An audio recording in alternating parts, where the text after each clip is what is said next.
The Word of God is alive and powerful, sharper than any two-edged sword, piercing even to the dividing asunder of the soul and spirit, and of the joints and the marrow, and is a critic of the thoughts and intents of the heart.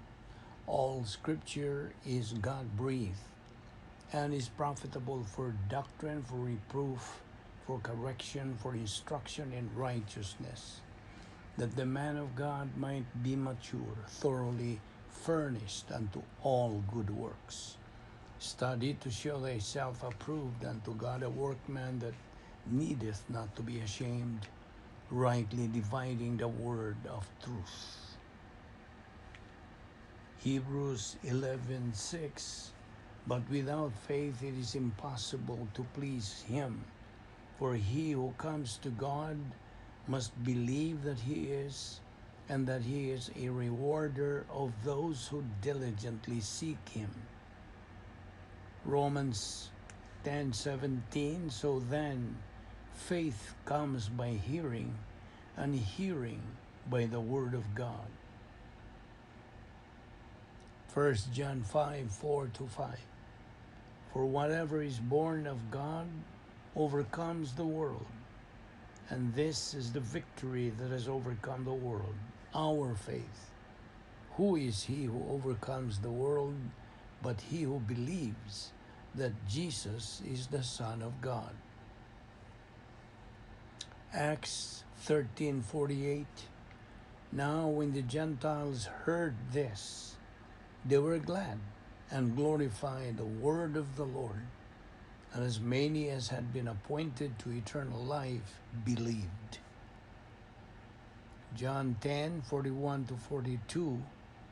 Then many came to him and said, John performed no sign, but all the things that John spoke about this man were true, and many believed in him there. John 11:25. Jesus said to her, I am the resurrection and the life. He who believes in me, though he may die, he shall live. Luke 7:50. Then he said to the woman, your faith has saved you. Go in peace. Sa dili pa kita magpadayon sa pagtuon sa pulong sa Dios ning adlaw, ato karon nga sundon ang atong tulumanon, ang atong routine, nga mao ang pagsusi sa atong tag sa kakalag kung anaa pa kita mga salang nahibilin, kay kung anaa pa din basin og kini mahimong babag sa atong pagabuhatong pagtuon sa pulong sa Dios. Makababag yun kung anaa pa kita mga sala, busa, gimanduan kita sa pulong sa Dios nga diya sa 1 John 1:9, if we confess our sins, then God is faithful and just to forgive us our sins and to cleanse us from all unrighteousness. Kung man mo buhata ka na ikaw mahibalik sa imong pagkikambitay sa Dios o nga ikaw dumalahon na usab sa balaang Espiritu Santo. Alang kanimo higala nga wala pa'y kaluwasan, ang imong buhaton dili ang pagsugid sa imong mga sala, kundi ang imong pagtuo kang Ginoong Jesucristo, ingon nga imong personal nga Dios ug manluluwas. Believe on the Lord Jesus Christ and you will be saved. Acts 16:31. Busa agi pangandam magambot na sa hilom.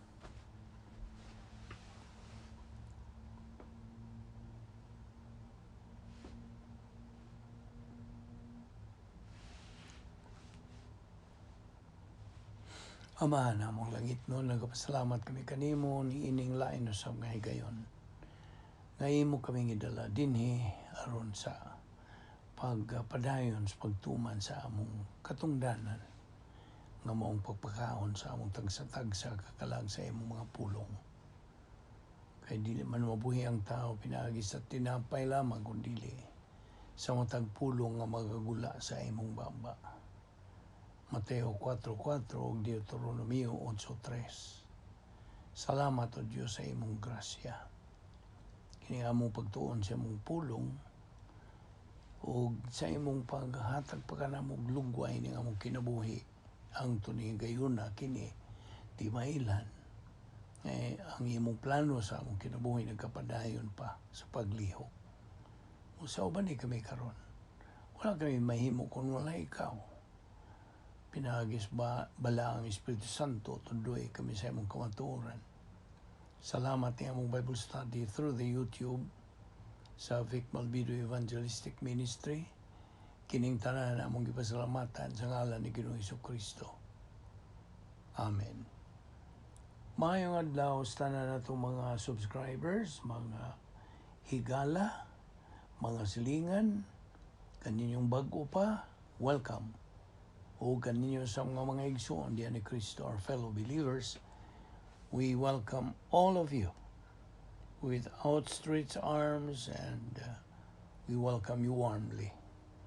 Musa, karon padayon kita sa atong gibiyaan nga mga gipangisgutan nato bahin sa atong uluhan, the protocol plan of God. Kagahapon, okay, mo ni atong ibiyan may tungod nining how to find our niche in life. O ato namang gihantagan ninyong mga punto dinhi. Diha gani prinsipyo nga nag-ingon for believers functioning with doctrine. Ang ilang niche, ang ilang pangita o pangita sa kinabuhi, their niche in life, will go look for them. Mao'y muduol kanila, dili kay sila ang magapangita sa ilang niche in life. Mao kani prinsipyo for believers functioning with doctrine. Kadtong nagagamit na sa doktrina, nagakinabuhi with doctrine sa ilang espirituhanong kinabuhi. Ang muduol nila mo ang ilang niche, dili kay sila ang mangita. So, mao kanay prinsipyo nga atong gihisgutan kagahapon. O diha pa gani dugang pag yung mga prinsipyo ka. Right priorities means right emphasis. Right emphasis means metabolized doctrine.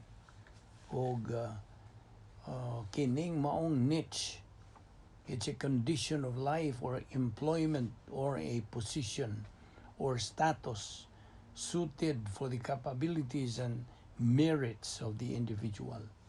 Kining maong niche in life can only be found diha sa sulod sa protocol nga plano sa Dios. Diha lang. You see? Hanapon na nimo, mutuo ka ba niya na o di? Basta kay mo ka na ang padayag, gipatinaw sa pulong sa Dios.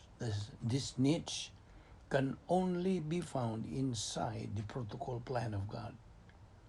So, ang tanang tao ba mo experience niini kini mga butang ang atong gisgutan, and this experience is for both believers and unbelievers.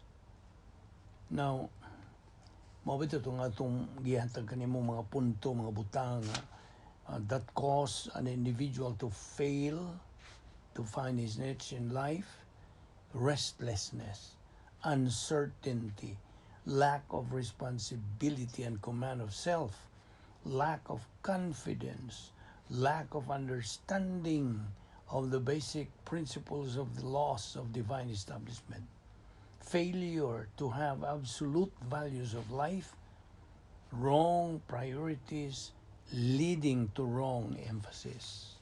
O itong gihisgutan kagahapon. O katong atong gibutang nga mga practical tips in life. Kadto bang kung gihatag nimong ehemplo nga ikaw mo desider ka sa nga magminyo ka na without any job. You see, this is a wrong decision. As such, you will lead to looking for any kind of job which does not fit you. Mao gina. Mao na dangatan sa tao nga mo decide rin siya magminyo bisag wa siya trabaho. You see. So to find one's niche in life, mao tong mga paagi nga ang sundon nga there must be a good scale of values, that you have an organized life, drive and motivation to be willing to work hard, and musakripisyo ka, but above all, the willingness to think. Ang imong pagkaandam sa paggamit na ng imong pangunahuna. You see? And then to have goals in life. Then you should have humility. Sa diha nga imo lang kanang kabot ang maong niche in life. So, it is their niche in life for believers with doctrine. It is their niche that will go look for them, not they, believers, who will look for their niche. So, in order to determine your own niche in life, you should know and do the will of God. Na, kinahanglan imong sayran, katunan, maibawan, tuuhan, o gamiton sa imong kinabuhi ang kabubuton sa Dios in order to determine your own niche in life. You see, kung saan nimo pagkaton o pagtuman sa kabubuton sa Dios, pinaagi sa unsa puyo di sa sulod sa operational divine sphere aron ikaw maka-fulfill sa plano sa Dios sa imong kinabuhi. So, as a believer with doctrine, your niche in life is part of God's plan. Bahin kini sa plano sa Dios. Nasuod kini sa plano sa Dios. So, tiwani na. Now, okay, atong ipadayon, atong gibiyaan, kagahapon, naghisgutan tayo atong doctrine of concentration. Di ba? Kaya kining concentration, God. Ang last part niya atong gisgutan. Concentration is a learned skill that must become a habit. Nahanglan mahimo na ng maandan, you see. So, gian na lang itong kaugalingon. Ini nga itong pagtuon sa pulong sa Diyos. Concentration. Okay. Adto ta karon sa concentration o espiritual ng pagtubo. Unang butang. Number 1. Ang espiritual ng pagtubo nanginahanglan o concentration on Bible teaching. You see? Of course. So, man yung pagtubo, so man yung pagkaton. Aron makatubo ka na yung kalag.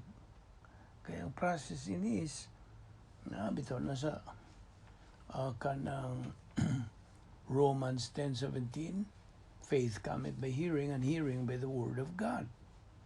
Siya ang espiritual ng pagtubo, therefore, demands concentration on Bible teaching.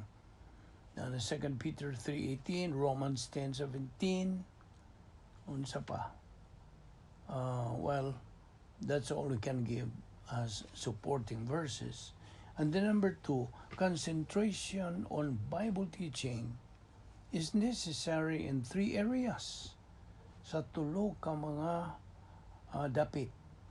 Reception, retention, and recall. Well, anto naman ang gisgutan upon just to refresh our mind on this. Reception, knowing the Word of God. Pinagis pagtuon, sama ni atong ibuhat, adlaw-adlaw. We are studying, learning, and understanding, believing, and of course, concentrating. Aron makaila kita, makakaton kita sa pulong sa Dios. Reception. O niya, ang ikaduha, believing, ang atong pagtuo. Yan ang atong nasabtan, nakatunan. Pagtuo, mo na retention. And then number 3, recall, paghinumdum, applying the Word of God na. You see? Now, that's number 2. Number 3, doctrine learned by concentration in normal times, meaning Bible class, sama nining atong gibuhat through the YouTube. Kining doctrine learned by concentration in normal times is applied battlefield kining gisgutan din applied in times of crisis by the same habit of concentration. Sumbot pasabot sa normal pang panahon, Bible class, gigamit nimo ang imong concentration. Kaya na battlefield nga imong di kanang atubang. There is a battle and you are in the battlefield. Kaya na naman ka sa times of crisis. Crisis na. So, karon, this is normal evangelism pata. Panahon mo abot. There is going to be unsa crisis evangelism. So, ang concentration gikinahanglan sa normal times pa. The same habit of concentration kinahanglan gihapon in times of crisis. Kasabot ka ba? So mo na ikatuloy, ikaw pa. Gatugot ang Diyos ug mga suliran. You see, God permits problems. Aron sa ingon niya na ang magtutuo nga nagagamit sa iyang utok, iyang panghuna-huna, concentration, can turn the problem into an opportunity for growth. Na, ayaw kanang ang kuna nga ang mga suliran imong kaaway, no? Treat them as your friend. Kaya ang labing tinuod, prinsipyo nga, enjoy your problems right now. Nining ato ikaduhang bahin sa plano sa Dios kay dito sa langit walay problema. Sabta gina. So God permits problems. So the believer who concentrates can turn the problem into an opportunity for growth. 1 Peter 1:7. Hinumdum ka ni Joseph. Kadto si Joseph, concentrated sa plano sa Dios. Nagatutok yun siya, nagapunting yun siya sa ang iyang pangunahuna. Instead of revenge toward his brothers. Kay nangasina mo ni iyang mga igsuon niya. You see? So, he concentrated on the plan of God instead of revenge toward his brothers when he had the power and position to hurt them in Egypt. Sa nahimo na siyang prime minister, diyan na siya gahom. Kanwa siya mo abusar sa iyang gahom. So, he concentrated on the plan of God. Wa siya manimalos, ngadto siya mga igsuon sa diha nga bisan to diha na siya gahom and position to hurt them in Egypt. Genesis 50 verses 19 and 20. Mao kanay naga-support nga bersikulo. Number 6. Si Moises mi-concentrate diha sa gahom sa Dios instead of panic. Inay nga siya matarantar, kanang mapraning when leading the hysterical Jews at the Red Sea. Nangatarantar na ang mga piniling katawhan sa Dios. Exodus 14:13 and 14. And number 7, si David also concentrated on the promise. The battle is the Lord's. Kasi mo man ay sulting David, the battle is the Lord's. Rather than the strength, reputation, and equipment of Goliath. 1 Samuel 17:44-47. Wa siya mo concentrate niya itong kanang equipment ni Goliath, ang iyang kaligon sa lawas, ano pa, ang iyang reputation, no? Siya mo concentrate. May concentrate si David sa gahom sa Dios. Ito siya nagmadinaungon. Gawas pa niini. When a believer resides, adto na ta sa kanang dinosphere ni Satanas ron, ha? Ato sang i-shift. Sa diha nga usa ka magtutuo tungod siya pagka-negatibo sa pagtuon sa pulong sa Dios, tuwa siya magapuyo sa duha ka mga dapit nga may gahom ni Satanas. He always or often develops fear, kahadlok, which is one of the mental attitude sins. Mao to. Ang magtutuo nga, tuwa ra siya pagpuyos dapit na may gahom ni Satanas, sige lang siya kahadlok. Sige siya praning, sige na siya katalantar. You see.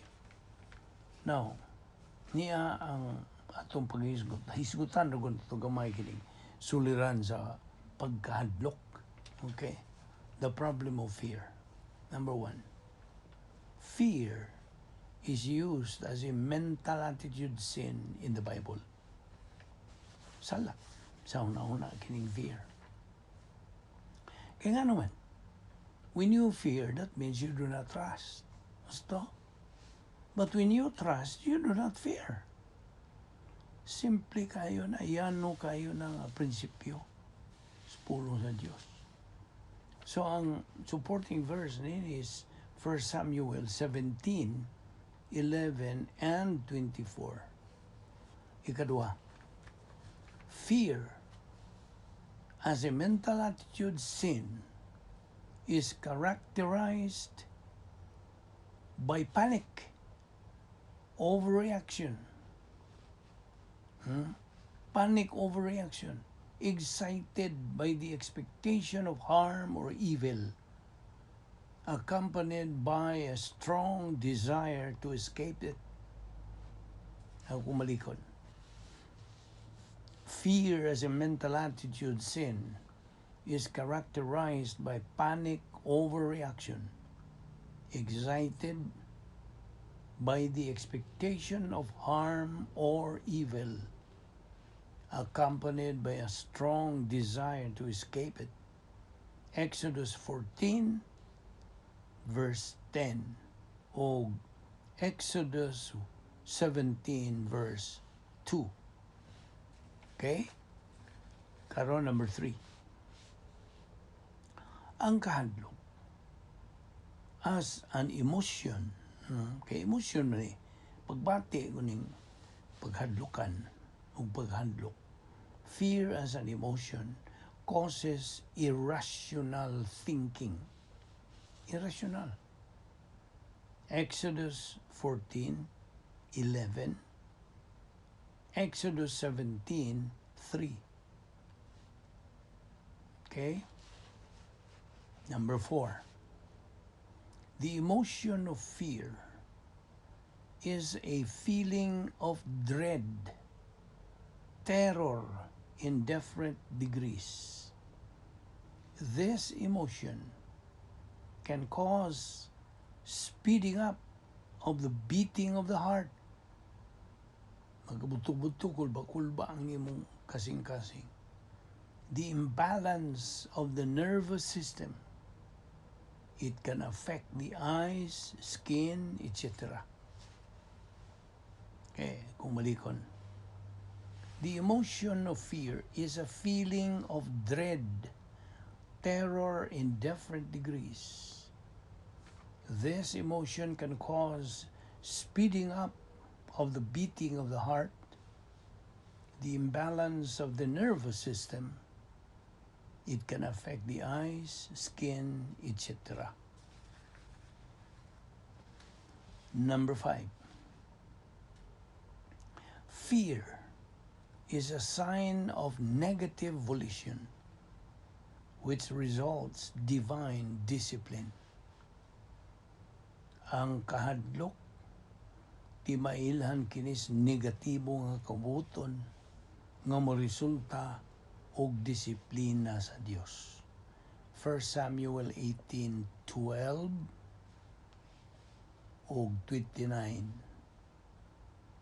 1 Samuel 28 verse 20. Okay? So nakuha nimo tong lima ka punto bahin sa suliran sa paghadlok. Karon atong tiwason lang ni adlaw. Adto ta sa solusyon sa pagkadlok. Solution for fear. Okay, paspas ta gamay. Number 1, we must understand that fear is forbidden in the grace plan of God.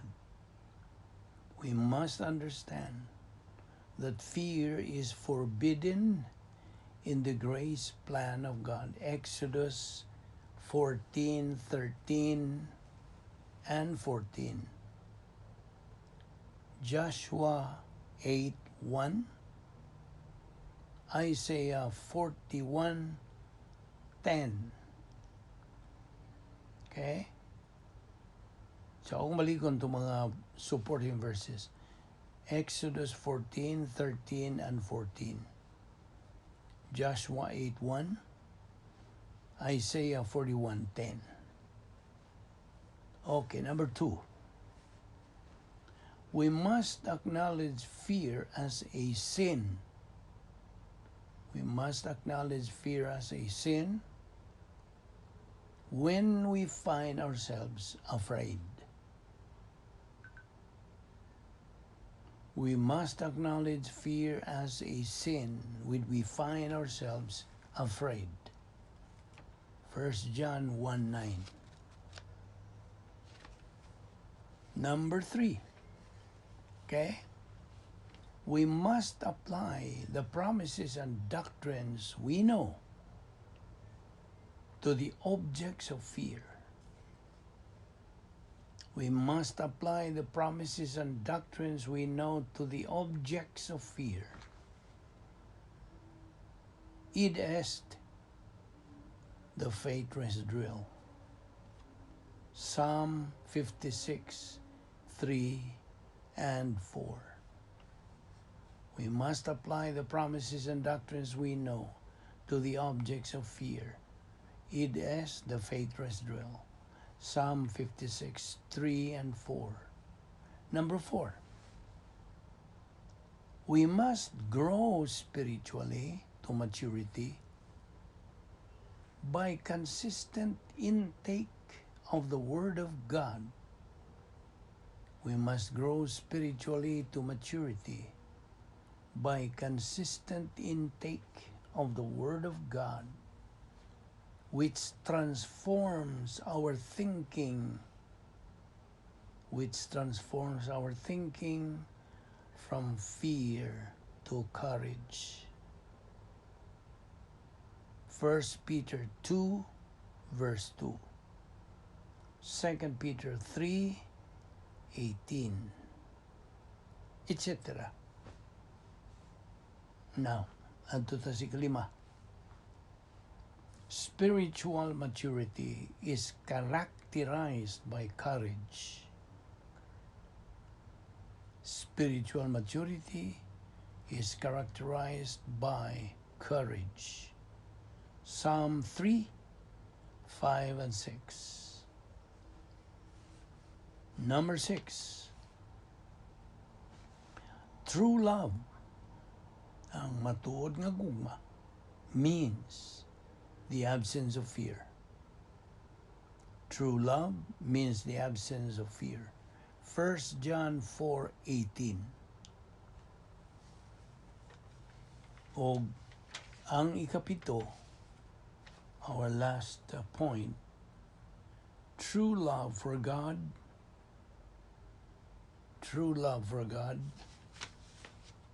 is accomplished by knowing Him through spiritual growth. True love for God is accomplished by knowing Him through spiritual growth, trusting His power to work all things together for good. Trusting His power to work all things together for good, which removes fear from our thinking. Kung balikan, true love for God is accomplished by knowing Him through spiritual growth, trusting His power to work all things together for good, which removes fear from our thinking. Romans 8:28.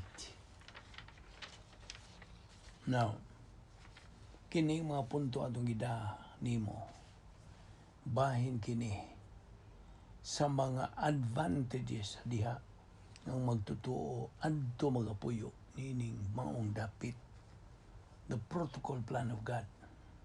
Sa simple nato nga paghulagway nining atong gihusgutan nga protocol plan of God, mao kining operational divine sphere. These are synonyms. Di man ina. Ang mga synonyms o ubang mga nining operational divine sphere, protocol plan of God, God's power system, the Christian way of life, unsa pa, royal palace of believers. These are synonyms nga hulagway naga-describe nining protocol plan of God, nga kung tuwa ka sa sulod ni ining maong dapit nga may gahom sa Dios, then ato ang tanan nga mga treasures ipakita sa Dios kanimo. O kay ikaw positibo man, iya gyud kang kanang sangkapan sa tanan nimong gikinahanglan. Siya ang tanan nga mubuhat niya na. Igo ka lang magahuhat o unsa paabot sa iyang grasya nga moabot. You see, kay ang grasya moabot man gyud, dili gyud kakawangon kung ikaw positibo. You see, the key to this all is your positive volition. Kung positibo lang gyud ka, imong gamiton ka ng bahin sa imong kanang kabubuton nga magpositibo ka, mugahin kag panahon sa pagtuon sa pulong sa Dios, na agyo kay gana, gugma, kainit, pagpanumbaling, sa pangatong sige hisgot, na agyo kay kanang kainit. You see, that desire imong tinguha nga matudluan ka sa Dios sa iyang kamatuoran. Di yun mo kawang rabagyod ang Dios. You see? So, mo na, ato kining ipadayon ugma sa paghisgot kining maong topic nga atong giduputan yun, the protocol plan of God. Well, tingaling uban maingon nga nakadungog naman miniini taon-taon. Yeah, of course. Balik-balikon man yun nato. Kung taon-taon ka nang makadungog, then we will repeat it. Padayon kita sa paghisgot nini. Ang today, nagyan na mo makalimtan. It's gonna be inculcated. It will sink in sa imong kalag, imong kardiya. Ingon nga magtotoo. Kardiya means ang imong